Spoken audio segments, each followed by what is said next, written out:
திமுகவை வீழ்த்துவதற்கு தாவேகா கிட்ட விஜய் கிட்ட இருக்கக்கூடிய 3 வியூ 1000 லட்சம் இருக்கு சார். செத்தங்கடா அவன் உங்ககிட்ட மாட்டலடா, நீங்க தான்டா அவங்க கிட்ட மாட்டிருக்கீங்க. 3 கிடையாது 1000 லட்சம் சொல்றேன். நீங்க இப்ப பேச ஆரம்பிச்சீங்க. 15 நிமிஷம் எனக்கு ஒரு 12 நிமிஷம் டைம் கொடுப்பீங்களா? ஒரு 10 நிமிஷம் கொடுப்பீங்களா? பாத்துக்கிட்டீங்கன்னா சொல்ல மாட்டான்.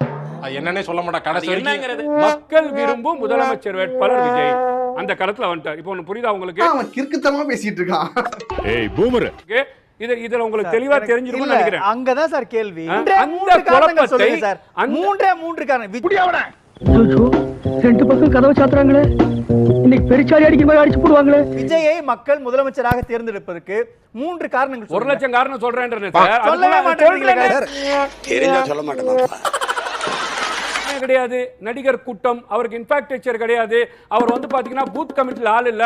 நம்ம ஒண்ணு கேட்டா நம்மள அசர வைக்கிற மாதிரி ஒரு பதில் சொல்வார் பாரு, அது நமக்கு இங்க புரியாது. வீட்டுக்கு போனா தான் புரியும். ப்ரோகிராம்ல மக்கள்கிட்ட சொல்லிடுங்க. புரியுது எனக்கு. சார் 3 காரணங்கள் சொல்லுங்க. எனக்கு அம்மா ஐயா நாங்க என்ன வெச்சிட்டு வஞ்சனையா பண்றோம்? முதலமைச்சராக இபிஎஸ் வேண்டாம், தமிழ்நாட்டுல முதலமைச்சராக ஸ்டாலின் வேண்டாம், சீமான் வேண்டாம், எனக்கு விஜய் வேண்டும். நான் 3 காரணங்கள் சொல்லுங்க சார். அது தெரிஞ்ச நாயா இங்க வர்றேன், தெரியாம தான் இங்க வந்து குத்த வச்சேன். தமிழ்நாட்டுல ஏடிஎம்கே டிஎம்கே தாண்டி 140 மாவட்ட செயலாளர் வச்சது தமிழக வெற்றி கழகம் மட்டும்தான். அட மலக்குறங்க. தமிழ்நாடு முழுக்க விடுதலை ஏண்டா டேய், என்ன கிறுக்கனா இல்ல கிறுக்கிறதுக்கு போறத கிறுக்கு இல்ல. ஒரே ஒரு விஷயம், எனக்கு 3 காரணங்கள் மட்டும் சொல்லுங்களேன். இவர் விஜய் தான் முதலமைச்சர். முட்டா பசங்க கிட்ட மாட்டிட்டு நான் போற அவஸ்தை. இபிஎஸ் வேண்டாம், சீமான் வேண்டாம், முதலமைச்சர் ஸ்டாலின் வேண்டாம்ன்றதுக்கு காரணங்கள் ஒரு 3 சொல்லுங்க.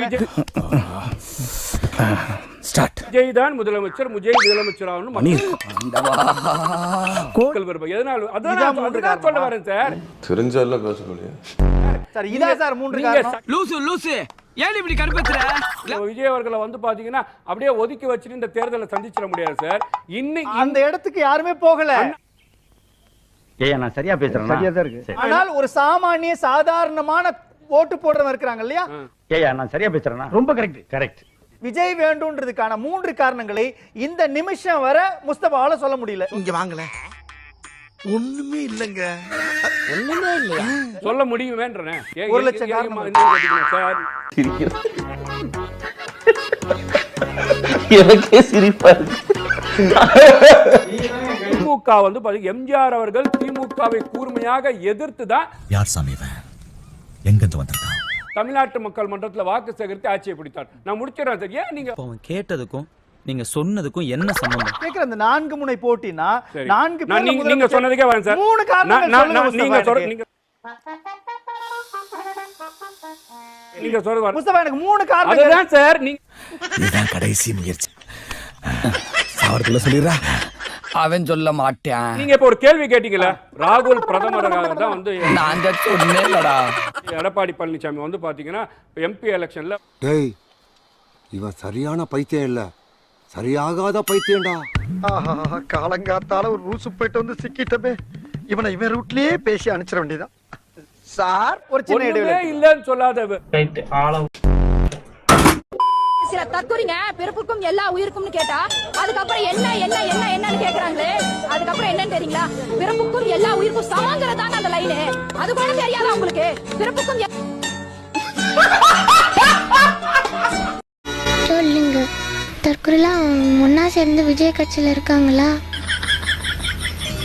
இல்ல விஜய் கட்சியில சேர்ந்ததால எல்லாரும் தற்கொலையா மாறிடுறாங்களா?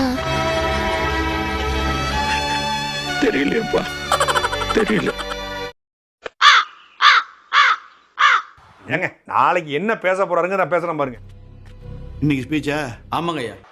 மஞ்சள் இங்க வந்து மஞ்சளை பத்தி பேசாம வேற எங்க போய் பேசுறது? நம்ம தந்தை பெரியாரு மஞ்சள் விவசாயிகளுக்கும் ஒண்ணு பண்ணல, விதம் நெசவாளர்களுக்கு கூலி பாக்கி. நம்ம சிஎம் நாளே நமக்கு எல்லாருக்கும் தெரியும், நம்ம கொள்கை தலைவர் ஈவேரா பெரியார் பிறந்த மண்ணு அப்படின்னு சொல்லுவாப்ல. அப்புறம் பாத்தீங்கன்னா ஈரோடுனா நமக்கு பெரியார் மட்டும் தானா?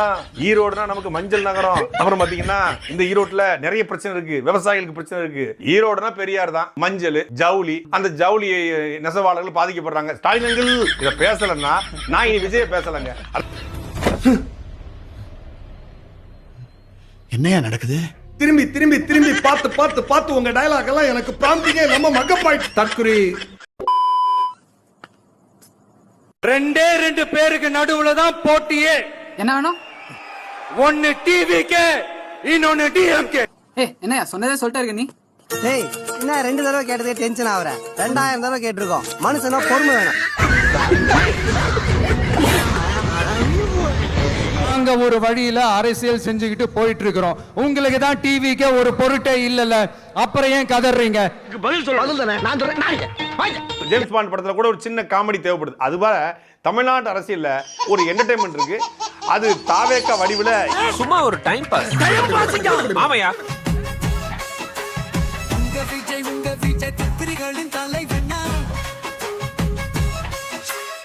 ஒரு ஈரோடு செல்ஃபி ஒன்னு எடுப்போமா?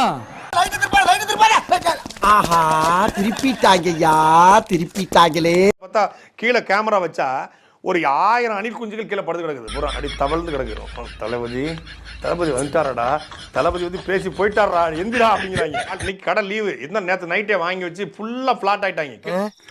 பாரு மீசையவே தலகாணியா வச்சு படுத்துக்கிட்டு இருக்கான். குடும்பமே மூஞ்சில காரி துப்புற அளவுக்கு கொண்டு வந்துட்டேடா. பவானிக்கு போய் பார்க்கும்போது ஒரு இடத்துல ஒரு பாம்பு வந்து உட்கார்ந்துச்சான். இத வேற சிறுவர் மலை பற்றி காண்டி படுத்துச்சான். ஏன் இப்படி வளர்ற? அப்புறம் அந்த பாம்பு வளைஞ்சி நெளிஞ்சி போற இடத்துல எல்லாம் கால்வாயை வெட்டினார்னு சொல்லி எவன் சொன்னா? நானே சொல்லிக்கிட்டேங்க.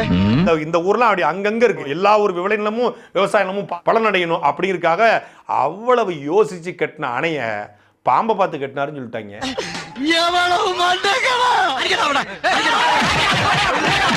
திமுக ஒரு தீய சக்தி.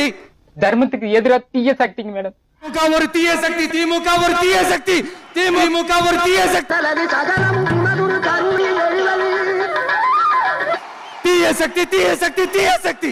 அட சொட்ட தலையா சொன்னதே திரும்ப திரும்ப சொல்றானே, என்ன வியாதி இருக்கு? டிவிக்கே ஒரு தூய சக்தி. அட போயா, நான் ஒரு மொல்ல மாதிரினா நீ ஒரு முடிச்ச வைக்க. எப்படி? டிவிக்கே ஒரு தூய சக்தி. இது சரியில்லை, இது சரியில்லை. ஏமா இங்க பாரு, இவன் பண்றது சரியில்லை, இவன் சரியான பிராட் நம்பாத. ஊர்ல டிக்கெட் வித்தது, மாமனார் கரிமணத்தை ஆட்டைய போட்டது, 7 கட்சி தாவி வந்தது, பாலியல் குற்றத்தை முன்னின்று நடத்தினது, சொந்த கட்சியிலேயே போஸ்டிங் பணம் முடுங்கினது, இந்த மொத்த கோபம் மூஞ்சிய பாரு. இது பெருசா வந்தா 20 ரேப்பு, 10 கொலை, பிஞ்சு குழந்தைய கழுத்தை கடிச்சே கொண்டுறியா? விஜய் நான் பஞ்ச் டைலாக் பேசுறாரு. விஜய் நான் 10 நிமிஷம் தான் பேசுறாரு, 9 நிமிஷம் தான் பேசுறாரு. நான் எத்தனை நிமிஷம் பேசினா உங்களுக்கு என்ன சார்? அழுகுறான். ஏய் அழுவலடா. அது அழுவலையா? கண்ணீர் ஒளி பேண்ட்டுக்குள்ள போயினுக்குது, அழுவலன்ற. உள்ள விஷயம் என்னன்னு பாருங்க சார். என்னடா உள்ள ஒண்ணுமே இல்ல. தரக்குறைவா அசிங்க அசிங்கமா பேசுறதுதான் அரசியல்னா அந்த அரசியல் நமக்கு வராது. வராதுன்னா நல்லாவே வரும். வரும் ஆனா வராதா? யோ வரும் சொல்லு, இல்ல வரான்னு சொல்லு. ஏன் இப்படி போட்டு குழப்புற? உங்களை விட எனக்கு அது நல்லாவே வரும். வேணான்னு விட்டு வச்சிருக்கிறோம். அரசியல் எங்களுக்கு பண்ண தெரியும், ஆனா நாங்க காட்ட மாட்டோம். காட்ட தெரியாது எங்களுக்கு. மக்களுக்கு ஒண்ணுன்னா இந்த விஜய் வந்து நிப்பா, இந்த விஜய் வந்து கேள்வி கேப்பா. புடுங்கனா கரூர்ல 41 பேர் செத்த பிறகு வந்து கிளம்பி ஓடுனாரு. எந்த களத்துல நீங்க நின்று இருக்கீங்க? எந்த களத்துல நிப்பீங்க? எவ்வளவு கேவலப்படுத்துறாங்க பாரு, எவ்வளவு அசிங்கப்படுத்துறாங்க. களத்துல இருக்கிறாங்களோ அவங்கள மட்டும் தான் எதிர்ப்போம். சும்மா களத்திலே இல்லாதவங்களையும், களத்துக்கும் அவங்களுக்கும் சம்பந்தமே இல்லாதவங்களையும் கண்ணாடி தாது போ எதிர்க்கிற ஐடியாலாம் இல்ல பாஸ். இப்ப பாருங்க நான் அவனை எப்படி அட்டாக் பண்றேன்னு. களத்தை பத்தி யாரு பேசுறது இல்லையா? 41 பேர் செத்து விழுந்தான். களத்தை விட்டு ஓடி போன ஓடுகாடி. உனக்கு வெக்கமா இல்ல? 2024 நாடாளுமன்ற களத்துல இல்லைங்க, இல்ல. விக்கிரவாண்டி தேர்தல் இடைத்தேர்தல் களத்துல இல்லைங்க, இல்ல. ஈரோடு கிழக்கு தொகுதி இடைத்தேர்தல் களத்துல இல்லைங்க, இல்ல. இப்படி எந்த களத்திலுமே இல்லாம நீங்க எந்த களத்துல நிக்கிறீங்க? இந்த பூட்டு முதல்ல இதை இழுத்து பூட்டு. சரி, போராட்ட களத்துல நின்னீங்களா? திருப்பரங்குன்றத்தில் மிகப்பெரிய களம், போராட்ட களம் நின்னீங்களா? இல்லீங்களே. மேல்மா போராட்டம், விவசாயிகள் போராட்டம், அந்த களத்துல நாம் தமிழ்ச்சி நிக்குது, நீங்க நிக்கிறீங்களா? இல்லீங்களே. மேல்பாதி கோவிலுக்கு நாம் தமிழ்ச்சி நிக்குது, அந்த களத்துல நிக்குது, நீங்க நிக்கிறீங்களா? இல்லீங்க. கவின் ஆணவ படுகொலையில சீமானவர்கள் களத்துல போய் நிக்கிறாரு, நீங்க எந்த களத்துக்கு போனீங்க? வாடையே ஆகாதுங்க. அப்புறம் என்ன மயிருக்கு நீ களத்தை பத்தி பேசுற? எந்தரா இனிமே நின்ன நானே உன்னை விஷம் வச்சு கொண்டு. திருப்பரங்குன்றத்தை பத்தி கருத்து கிடையாது, கவினை பத்தி கருத்து கிடையாது, கரூரை குறித்து ஒரு வார்த்தை கூட இன்னைக்கு வரைக்கும் பேச கிடையாது. இவர்தான் களத்துல நிக்கிறாராம். மனுஷன்னு சொல்லிக்கிறதுக்கு மூஞ்சில ஏதாவது ஒரு அடையாளம் இருக்காடா? நம்மளுடைய அரசியல் எதிரி யாரு? நம்மளுடைய கொள்கை எதிரி யாரு? சாட்டைன்னு சொல்லி மக்கள் கூடவே நிக்கிறாங்க, கூடவே நிப்பாங்கன்னு. என்னப்பா நிப்பீங்கல்ல? ஆ ஆ ஆ